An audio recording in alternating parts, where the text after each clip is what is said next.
So hello everyone. In the last section, जो last video थी मेरी, उसमें हमने छत्तीसगढ़ रेंट कंट्रोल एक्ट के अधीन सेक्शन 1, 2 पढ़ा था। सबसे पहले हमने पढ़ा कि इंट्रोडक्शन, कि एक्ट कब आया एंड ऑल एटसेट्रा, ये सब चीजें हमने पढ़ी।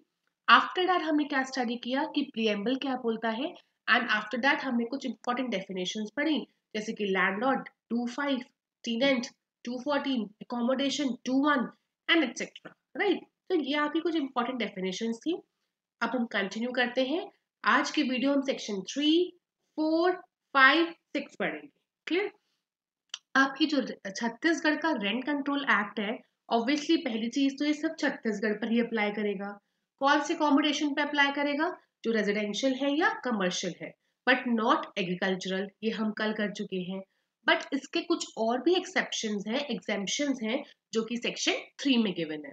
वो बोलते हैं कि कोई भी ऐसे अकोमोडेशन है जो गवर्नमेंट, जो सरकार ने ओन कर रखा है, जैसे कि सरकारी स्कूल हो गया, ठीक है, या जो छत्तीसगढ़ के म्यूनिसिपल बोर्ड्स होते हैं उन्होंने ओन कर रखा है, या छत्तीसगढ़ कॉर्पोरेशन ने ओन कर रखा है, या कुछ भी कनेक्शन गवर्नमेंट से है, तो उस पर भी अप्लाई नहीं करेगा। मतलब सरकारी जो अकोमोडेशन है उस पर अप्लाई नहीं करेगा। सेकेंड थिंग, ऐसे अकोमोडेशन जो पब्लिक इंटरेस्ट के लिए बने हुए हैं, फॉर एग्जाम्पल वक्फ।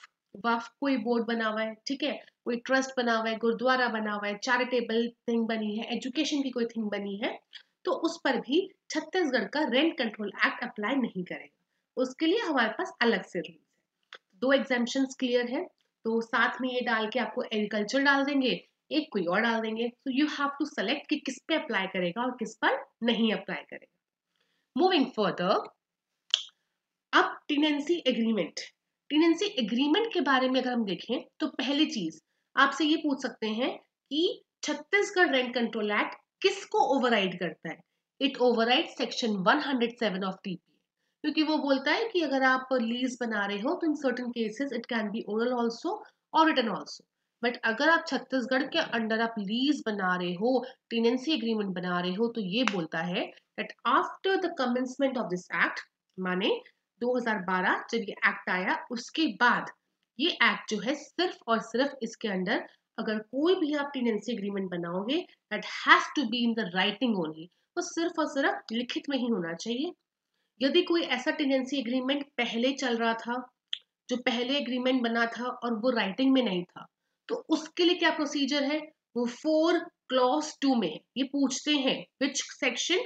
4 क्लॉज 2 में आपको साथ साथ क्वेश्चंस भी बता रही हूँ कि क्या पूछते हैं, कैसे नहीं पूछते। ठीक है, और जो हमारा लास्ट होगा इसका हमारा पीपीटी प्रेजेंटेशन, उसमें हम सारे पास्ट ईयर्स इसके करेंगे। तो 4 क्लॉज 2 में ये पूछते हैं, ये बोलते हैं कि अगर ऐसा कोई भी टेनेंसी एग्रीमेंट है जो रिटर्न में नहीं था after before the commencement of this act, तो उसके लिए लैंडलॉर्ड और टेनेंट साथ मिलके क्या करेंगे, एक जॉइंट एग्रीमेंट अब बना के वो रेंट कंट्रोलर को दे देंगे। अब रेंट कंट्रोलर कौन है वो हम नेक्स्ट वीडियो में करेंगे, ठीक है। 2 क्लॉज 7 में भी हमने किया था।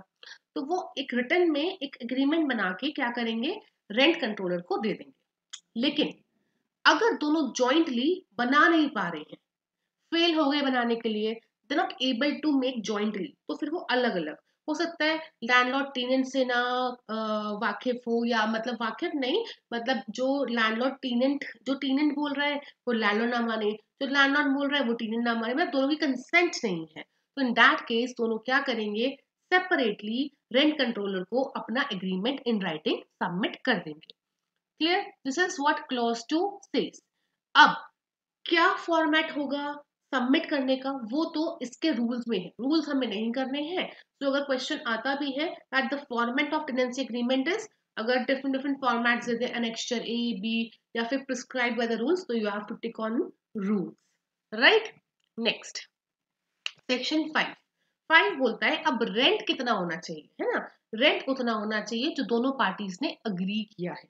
तो दोनों पार्टीज ने अग्री किया है वही रेंट होगा, और उसमें जो है ना आपकी जो एमिनिटीज के चार्जेस है वो इंक्लूड नहीं होंगे।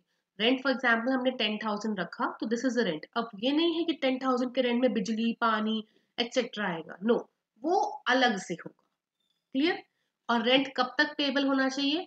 देखो, अनलेस अदरवाइज एग्रीड, दोनों पार्टीज कह सकती हैं कि ठीक है महीने के 7वीं तारीख तक हम पे करेंगे। वो दोनों पार्टीज कंसेंट से जो बोले दैट विल ओवरराइड। बट अगर ऐसा कोई प्रोविजन नहीं है then rent will be payable जिस महीने का रेंट था जब वो खत्म हो गया उसके अगले महीने की 15वीं तारीख तक। देखो लिखा है ना, unless otherwise agreed every tenant shall pay the rent by, ये नहीं कि उसी दिन, that is the last date. ठीक है, पे कभी भी कर सकते हैं in that duration, but the last date will be the 15th day of the month next following the month for which the rent is payable. For example अगस्त के month का रेंट है तो सितंबर 15 तक आप पे कर सकते हैं, राइट। नेक्स्ट, अब रेंट कंट्रोल ट्रिब्यूनल की हमने किया था कि हम रेंट कंट्रोल ट्रिब्यूनल बनाएंगे। देखिए जो ट्रिब्यूनल्स बनते हैं वो आर्टिकल 323 ए और बी में बताया गया है। 323 ए में एडमिनिस्ट्रेटिव ट्रिब्यूनल और 323 बी में डिफरेंट टाइप्स, रेंट के लिए, ठीक है, म्यूनिसिपैलिटीज के लिए, डिफरेंट डिफरेंट मैटर्स के लिए, टैक्सेस के लिए ट्रिब्यूनल्स की अथॉरिटी मिल रखी है। अब हमने जब हम कॉन्स्टिट्यूशन आप करोगे भी, आपने पढ़ा भी होगा, तो आपने उधर पढ़ रखा है कि नाउ ट्रिब्यूनल्स को कॉन्स्टिट्यूशनली वैलिड माना गया है कि हम कोर्ट में, जैसे इन्वायरमेंट का एनजीटी ट्रिब्यूनल है 2010 का, है ना, तो पहले अब इन्वायरमेंट के जो भी केसेस होंगे सिविल कोर्ट ना जाके कहाँ जाएंगे, सिविल कोर्ट में जाके ट्रिब्यूनल में जाएंगे। ये हमारे पास एक बहुत ही इंपॉर्टेंट जजमेंट था, दुलाबाई वर्सेस स्टेट ऑफ एमपी 5 जज बेंच, सेक्शन 9 ऑफ सीपीसी का, जिसमें वो बोला कि वैसे तो सब जुरिस्डिक्शन किसको होगी, सीपीसी के सेक्शन 9 में सिविल कोर्ट को होगी, बट अगर आप सिविल कोर्ट की जुरिस्डिक्शन छीनना चाहते हो तो आप क्या करोगे, उसके लिए ट्रिब्यूनल बना दोगे। तो ऐसे ये हुआ, रेंट के मैटर्स वैसे तो सिविल केस में फॉल करेंगे ना, बट हम चाह रहे थे क्योंकि हम मैटर्स को जल्दी डिस्पोज करें तो उसके लिए ट्रिब्यूनल बन गया है which is rent control act. तो ट्रिब्यूनल बनाएगा कौन, ट्रिब्यूनल बनाएगा स्टेट गवर्नमेंट। तो हमेशा याद रखना स्टेट गवर्नमेंट बनाएगा। कैसे बनाएगा, नोटिफिकेशन करके। तो 30 दिन के अंदर, जिस दिन उन्होंने नोटिफाई किया कि हम ट्रिब्यूनल बना रहे हैं, उस दिन के अंदर see the state government shell by notification constitute with in 30 days of this act. जिस दिन ये एक्ट का नोटिफिकेशन आया, ठीक है, 6 नवंबर को जो हमने किया था, उसके 30 दिन में ये जो है ट्रिब्यूनल बन के रेडी हो जाना चाहिए, और उसकी वैलिडिटी आएगी article 323 clause B of constitution को। उस ट्रिब्यूनल को हम बोलेंगे छत्तीसगढ़ रेंट कंट्रोल ट्रिब्यूनल। उसका काम क्या होगा, उसका काम होगा जितने भी जो मैटर्स हैं इस एक्ट में फॉल कर रहे हैं, या कोई भी ऐसा रेंटल मैटर जिसके बारे में हमें एडजुडिकेशन करना है, रेंट के ऊपर करना है, टेनेंसी इश्यूज है, या लैंडलॉर्ड टेनेंट का कोई भी राइट, टेनेंसी के रिगार्डिंग, टाइटल या ऑब्लिगेशन, 3 चीजें, राइट, टाइटल, ऑब्लिगेशन फॉल हो रहा है, तो वो मैटर्स जो है ये ट्रिब्यूनल डिस्पोज करेगा। ये किसमें गिवन है, सेक्शन 6 क्लॉज 1 में। अब एक्सप्लेनेशन पे ध्यान दीजिए, वो बोलता है कि हमने ट्रिब्यूनल को ये मैटर्स तो दे दिए, बट इसका मतलब ये नहीं है ये जो ट्रिब्यूनल सॉल्व कर रहा है वो टेनेंसी मैटर सॉल्व कर रहा है कि टेनेंसी का राइट किसके पास है, टेनेंट के पास है कि नहीं, टेनेंसी का ऑब्लिगेशन किसका है, रेंट पे करने का ऑब्लिगेशन किसका है, टेनेंसी का टाइटल किसका है, ठीक है। तो वो ट्रिब्यूनल वो सॉल्व कर रहा है। ट्रिब्यूनल ये नहीं बता रहा है कि ये जो प्रॉपर्टी है वो किसके ओनरशिप में है। Tribunal will tell the possession कि लैंडलॉर्ड या tenant, not the ownership, not the ownership, ठीक है। ओनरशिप के लिए आप कहाँ जाओगे, सेक्शन 9 में ही, या फिर एसआरए में जाओगे। तो matters relating to the transfer of property and dispute regarding the title, title के लिए you have to go to CPC read with SRA. तो टेनेंसी मैटर्स डील होंगे, ओनरशिप मैटर्स डील नहीं होंगे। देन क्लॉज 2 बोलता है कि जो ये ट्रिब्यूनल बना है उसके लिए हमने एक चेयरमैन भी अपॉइंट करना है। वो चेयरमैन कौन अपॉइंट करेगा, state government appoint the chairman, ठीक है। तो वो चेयरमैन जो है state government shall appoint the chairman. अब वो जो चेयरमैन अपॉइंट हो रहा है, वो जो चेयरमैन अपॉइंट हो रहा है, वो chairman he will be retired जज ऑफ द हाई कोर्ट, या तो रिटायर्ड जज हो, या फिर कोई सर्विंग डिस्ट्रिक्ट जज हो, या फिर रिटायर्ड डिस्ट्रिक्ट जज हो, बट उनका जो रैंक है that should not be below the super time scale, right, that should not be below the super time scale. अब आप एक प्लीज नोट कर लीजिए, 2016 में यहाँ पर इस सेक्शन में अमेंडमेंट आया है। वो बोलते हैं कि स्टेट गवर्नमेंट नहीं अपॉइंट करेगा, स्टेट गवर्नमेंट अपॉइंट करेगा इन the consultation of high court, ठीक है, इन the consultation of high court. तो यहां से आपका क्वेश्चन पूछ सकते हैं कि सिर्फ state government, no, state government in the consultation of high court. तो अब यहाँ पे ये चीज एड ऑन कर लीजिएगा, राइट।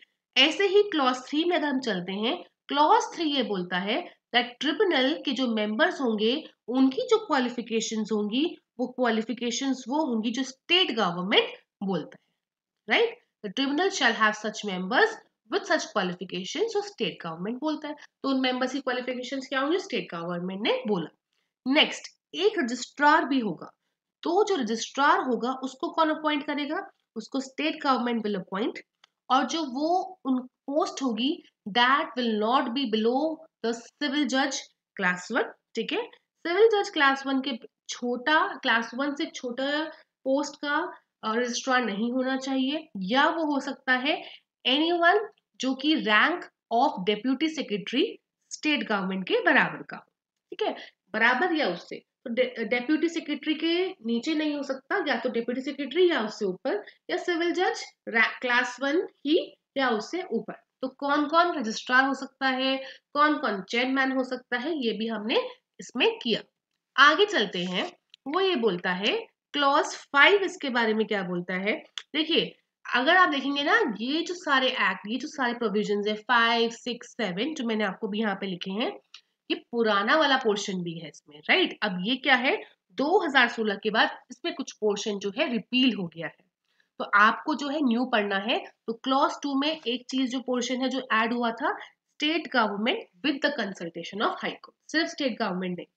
अब अगर हम क्लॉज 5 के बारे में पढ़ते हैं, तो क्लॉज 5 ये बोलता है कि ये ट्रिब्यूनल को हम फंक्शन कब से करेंगे, जब से हमने पब्लिश कर दिया ट्रिब्यूनल जो है फंक्शनल हो जाएगा।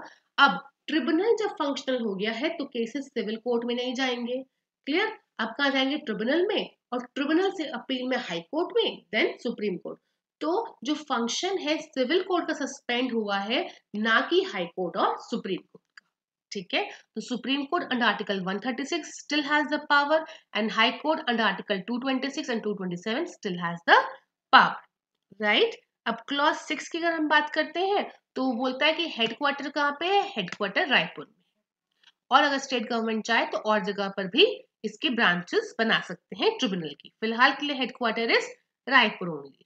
अब बाकी सब जो टर्म्स, कंडीशंस एक्सेट्रा है, वो सब जो है स्टेट गवर्नमेंट रूल्स में प्रिस्क्राइब कर देंगी चेयरमैन की एंड अदर मेंबर्स की, क्लियर।